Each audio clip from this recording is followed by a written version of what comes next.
Good morning students. आज की class में हम लोग टीवी के कैमरे के बारे में और स्कैनिंग के बारे में डिस्कशन करेंगे कि टीवी में जो हम लोग पिक्चर देखते हैं, इस पिक्चर को देखने के लिए जो टीवी स्टेशन से जो कैमरा किस प्रकार से उसको वीडियो करंट में बदलकर हम लोग के पास भेजता है। वीडियो को करंट में बदलने के लिए 3 प्रकार के कैमरे का हम लोग उपयोग करते हैं। फर्स्ट है आइक्नोस्कोप ट्यूब, सेकंड है इमेज ऑर्थोकॉन और थर्ड नंबर जो है वो है आपको बीडीको। इसमें जो सबसे सरल कंस्ट्रक्शन जिसमें हम लोग आसानी से ये प्रोसेस को समझ सकते हैं वो है आपको आइक्नोस्कोप ट्यूब। यह सिस्टम सबसे प्रथम बार जो प्रचलित हुआ, इसी सिस्टम से हम लोग वीडियो को करंट में कन्वर्ट किए। आइक्नोस्कोप ट्यूब में सबसे पहले ये आइक्नोस्कोप ट्यूब का एक आपको कंस्ट्रक्शन हुआ कि आइक्नोस्कोप ट्यूब में क्या क्या होता है, ये सबसे पहले हम लोग देखते हैं। ट्यूबुलर नली में 2 उत्तल लेंस का हम लोग यूज करते हैं, जिस लेंस को आगे पीछे खिसका कर हम लोग जो ये पिक्चर है, इसके पिक्चर के फोकस केंद्र को हम लोग व्यवस्थित करते हैं।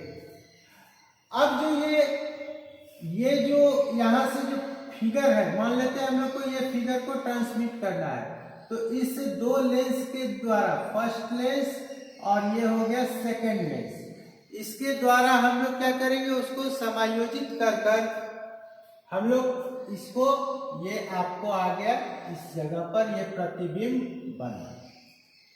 इसका काम केवल है कि प्रतिबिंब को बनाना।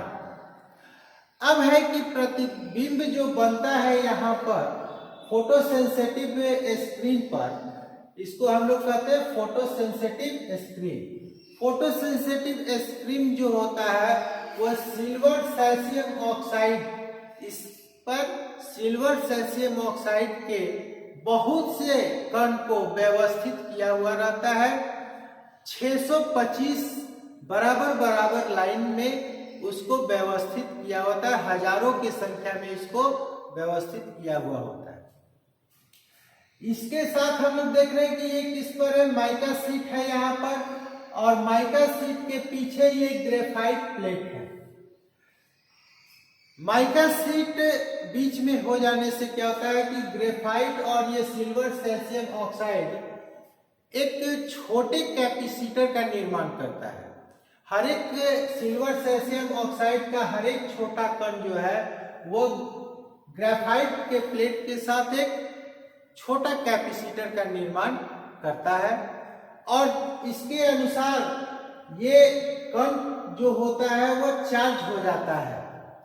अब हम लोग दूसरे तरफ देखते हैं कि यहाँ पर एक इलेक्ट्रॉन गन यूज किए हुए हैं। ये इलेक्ट्रॉन गन काफी इंपॉर्टेंट है, क्योंकि बिना इस इलेक्ट्रॉन गन के यहाँ से कोई भी इलेक्ट्रॉन जो चार्ज हुआ है वो डिस्चार्ज नहीं होगा। तो जब हम लोग इलेक्ट्रॉन गन में क्या क्या होता है, आगे पिक्चर ट्यूब में भी हम लोग पढ़ेंगे विस्तृत रूप से कि इलेक्ट्रॉन गन में एक फिलामेंट होता है, कैथोड होता है, कंट्रोल ग्रिड होता है। ऐसे तरह से फर्स्ट फॉक्सिंग एनोड, सेकंड फॉक्सिंग एनोड का यूज किया जाता है। और इसका काम क्या है, तो जब हम लोग हीटर को सप्लाई देते हैं तो हीटर हीट होता है और उसके नजदीक में कैथोड प्लेट होता है, जिसके कारण कैथोड प्लेट से इलेक्ट्रॉन उत्सर्जित होने लगता है, और उस इलेक्ट्रॉन को हम लोग कंट्रोल ग्रिड, फॉक्सिंग एनोड की सहायता से उसमें गति प्रदान करते हैं, और उस जो फॉक्सिंग एनोड से जो इलेक्ट्रॉन निकलता है वो यहाँ पर पहुंचता है। लेकिन दूसरे ही जगह जैसे हम लोग देखते हैं कि कोई भी अगर हम लोग लाइन को पढ़े, जैसे इस लाइन में कुछ लिखा हुआ है राम, और इस लाइन में फिर लिखा हुआ है श्याम। तो हमारा आंख जो है वो क्या होगा, इस जगह से पढ़ना शुरू करेगा और यहां तक आएगा। अब क्या होगा कि जब हम लोग आंख को थोड़ा सा नीचे करते हैं तो ये इस लाइन पर आता है, फिर यहां से हम लोग पढ़ना शुरू करते हैं। तो जिस अवस्था में हम लोग का कैमरा जो है वो वीडियो के कर्व को इसको पढ़ रहा होता है, तो हम लोग यहाँ पर देखें कि यहाँ पर जो पढ़ने का क्रिया है इसको ट्रेस कहते हैं, और जो एक लाइन से दूसरे लाइन तक आने में जो हम लोग को आंख थोड़ा झुकता है उसको हम लोग रिट्रेस करते हैं। अब ट्रेस लाइन में ट्रेस करने में पढ़ने में हम लोग को ज्यादा समय लगता है, और रिट्रेस अर्थात दूसरे लाइन तक आने में हम लोग को कम समय लगता है। उस समय हम लोग का आंख एक तरह से कह सकते हैं कि बंद हो जाता है। तो यहाँ पर भी वो काम होता है। तो यहाँ पर इसके लिए हम लोग हॉरिजॉन्टल फ्रीक्वेंसी और वर्टिकल फ्रीक्वेंसी अपने यहाँ क्रिएट करते हैं और वह इस डिफ्लेक्शन कॉइल पर देते हैं। डिफ्लेक्शन कॉइल में हॉरिजॉन्टल कॉइल भी होता है और वर्टिकल कॉइल भी होता है। ये दोनों कॉइल मिल करके इस इलेक्ट्रॉन बीम को, यहाँ से जो ये इलेक्ट्रॉन निकल रहा है, इस इलेक्ट्रॉन बीम को ऊपर नीचे और दाएं बाएं खींच देता है, जिसके कारण क्या होता है कि ये बारी बारी से जो 625 लाइन में डिवाइड है उन सभी लाइन को एक एक लाइन करते हुए पढ़ता है, फिर वो दूसरे लाइन तक पहुंचता है, फिर दूसरे लाइन को पढ़ना शुरू करता है। इसी तरह करते हुए वो 625 लाइन को पढ़ता है, अर्थात कैमरा उसके अनुसार मूव करता है।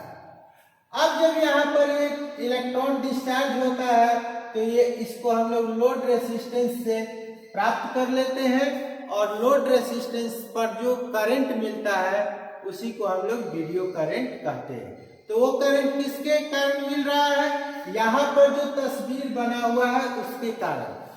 तो तस्वीर बना होने के कारण जो सप्लाई मिलता है तो इसको हम लोग कहते हैं वीडियो करंट।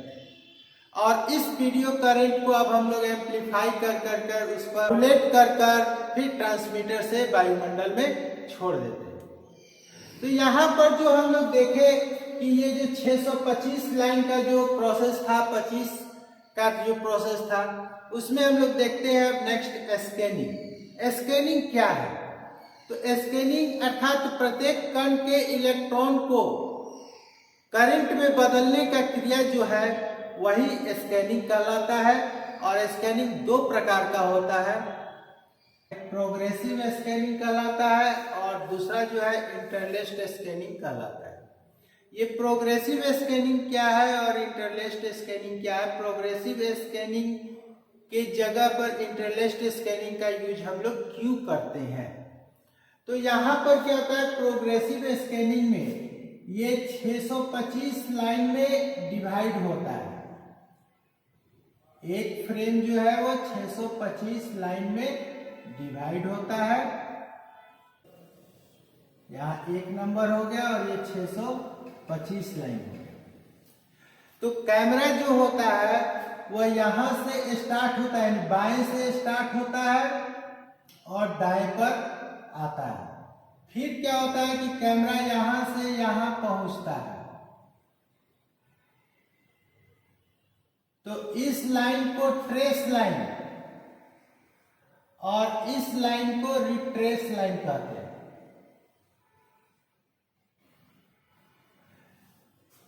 कैमरा को यहां से यहां तक कैमरा को आने में 53 माइक्रोसेकंड का समय, और राउंड अप यहां से यानी एक लाइन से दूसरे लाइन तक कैमरा को आने में 11 माइक्रोसेकंड का समय लगता है। तो टोटल हो गया 64, 53 प्लस 11 64 माइक्रोसेकंड।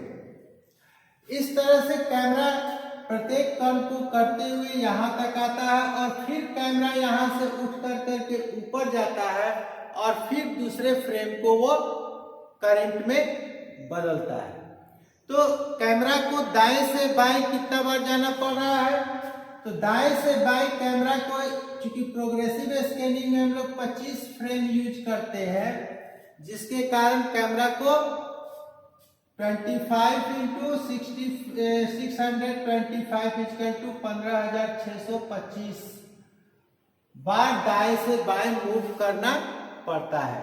इसलिए हॉरिजॉन्टल फ्रीक्वेंसी जो होता है वो होता है आपको 15,625, और चूंकि कैमरा को 25 बार नीचे से ऊपर जाना पड़ता है और ऊपर से नीचे आना पड़ता है, इसलिए वर्टिकल फ्रीक्वेंसी या फ्रेम फ्रीक्वेंसी जो होता है वो होता है 25 हर्ट्ज। कैमरा जो यहाँ पर ब्लैंक किया जाता है, क्योंकि ये लाइन को जो है वो हम लोग को पढ़ना नहीं होता है, इसको हमको क्या करना है, ब्लैंक करना होता है। और यह क्रिया जो है हॉरिजॉन्टल में भी किया जाता है और वर्टिकल में भी किया जाता है। तो इसको हॉरिजॉन्टल ब्लैंकिंग पल्स और वर्टिकल ब्लैंकिंग पल्स के नाम से जाना जाता है। हॉरिजॉन्टल सिंक प्लस और वर्टिकल सिंक पल्स का भी यूज हम लोग करते हैं, जो आगे रिसीवर के क्लास में आपको अच्छा से समझ में आएगा। अब यहाँ पर इंटरलेस्ट, इसमें हम लोग क्या देखते हैं, प्रोग्रेसिव स्कैनिंग में क्या देख रहे हैं कि हॉरिजॉन्टल फ्रीक्वेंसी तो 15,625 है, लेकिन वर्टिकल फ्रीक्वेंसी मात्र 25 हर्ट्ज है, जिसके कारण हम लोग का जो पिक्चर जो दिखाई देता था उसमें फ्लिकरिंग आता था, जिससे हम लोग को आंख से देखने में काफी ज्यादा परेशानी का सामना करना पड़ता था। इसलिए इस फ्रीक्वेंसी को बढ़ा दिया गया, हॉरिजॉन्टल फ्रीक्वेंसी सेम रखा गया और वर्टिकल फ्रीक्वेंसी को 25 से बढ़ाकर 50 हर्ट्ज कर दिया गया। उसके लिए क्या किया गया कि जो हम लोग एक फ्रेम रखे हुए थे, इसको हम लोग को एक फ्रेम को 2 भाग में डिवाइड कर देते हैं। जैसे ये 2 भाग में हम लोग डिवाइड कर दिए, इसमें 625 लाइन को 2 भाग में डिवाइड किया गया, तो एक भाग का कितना हो गया 312.5 और दूसरा 312.5, अर्थात एक फ्रेम को करंट में बदलने के लिए कैमरा को 2 बार नीचे से ऊपर जाना पड़ रहा है। इस तरह 25 फ्रीक्वेंसी को करने के लिए उसको 50 बार जाना पड़ा, जिसके कारण वर्टिकल फ्रीक्वेंसी का मान बढ़कर 50 हर्ट्ज हो गया और वहां पर फ्लिकरिंग इफेक्ट का दोष काफी खत्म हो गया, काफी कम हो गया। बहुत गौर से देखने पर अगर आप बल्ब को भी देखेंगे तो उसमें क्या पता चलता है कि वो उसका लाइट जो है वो जल और ऑन ऑफ हो रहा है, जल बुझ रहा है। उसी तरह इसमें फ्लिकरिंग इफेक्ट के दोष को खत्म करने के लिए, कम करने के लिए हम लोग इंटरलेस्ट स्कैनिंग का यूज किए, जिसमें सबसे पहले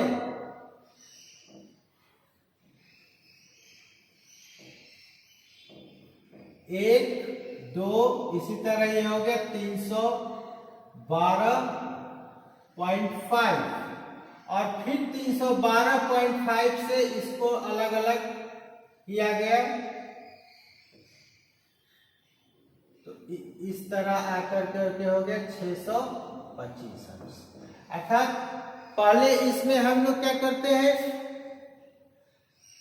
1, 3, 5 अर्थात ऑड संख्या वाले को करंट में बदलते हैं और उसके बाद इवन नंबर वाले लाइन को जैसे 2, 4, 6 को हम लोग करंट में बदलते हैं। ये था आज का क्लास, जिसमें हम लोग ने इमेज ऑप्टिकॉन के बारे में देखा, स्कैनिंग के बारे में देखा, स्कैनिंग क्यों हम लोग प्रोग्रेसिव स्कैनिंग की जगह इंटरलेस्ट स्कैनिंग का यूज किए। अगर आपको वीडियो अच्छा लगे तो अपने दोस्तों तक शेयर करें, इसे लाइक करें। अभी तक अगर चैनल को सब्सक्राइब नहीं किया तो प्लीज चैनल को सब्सक्राइब कर लें, बेल नोटिफिकेशन को ऑन कर लें, जिससे इस चैनल पर लोड प्रत्येक वीडियो का नोटिफिकेशन आप तक पहुंचता रहे। Thank you.